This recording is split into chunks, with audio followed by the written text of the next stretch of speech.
Crimson Desert has been in development for years, promising an action RPG that blends Black Desert Online's combat with a gritty, deep single-player narrative. But the real star is the world itself, Pywel, a land of incredible contrast, brutal survival, and a lore so layered it will be the real reason this game shines. Today, we're breaking down the full scope of the map and the tragic history of the mercenary Macduff. Let's dive into the Crimson Desert. The world of Pywel is massive, but it's defined by its contradictions. This isn't just one region. It's a chaotic mosaic of biomass. We see the Crimson Desert region, vast, arid, and filled with towering rock formations. But immediately, unlike many open worlds, Crimson Desert emphasizes verticality. You're not just exploring outwards. The trailer suggests a deep focus on environmental traversal. Crucially, Pywel is an interactive world. This is where the physics engine comes in. Every little detail, from chopping down trees to catching fish, to even lighting a campfire, is done with purpose and detail. This level of interaction will make the open world feel truly lived in.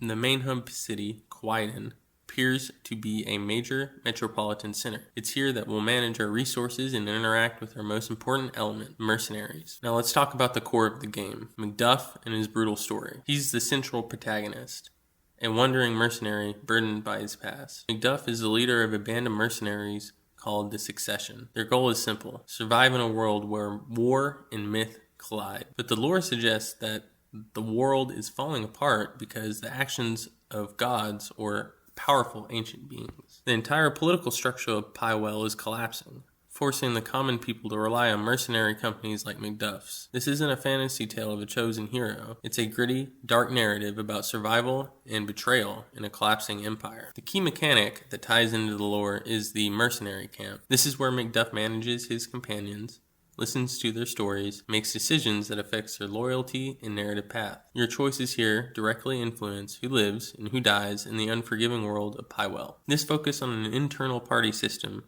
managing relationships and resource allocation, gives Crimson Desert a heavy RPG foundation. The world of Pywel isn't just full of humans fighting either. It's filled with monsters rooted deep in local mythology. Massive elemental creatures, highly detailed fauna, and even dragon-like beings. The size and complexity of these creatures suggests that boss fights will be the true test of Macduff's combat skills. The magical element seems reserved for these massive threats, adding an intense layer of fantasy and scale to the game's otherwise grounded realism. It also leaves mysteries in the lore, such as the ancient civilizations that clearly existed before Macduff's time. Pywel is littered with massive crumbling ruins, signs of a forgotten power that may be resurfacing to doom the current age. Crimson Desert looks like a great combat game, and an ambitious blend of immersive world physics, deep character-driven lore, and challenging RPG combat. The game releases on March 19th, 2026. What element are you most excited for? The character Macduff,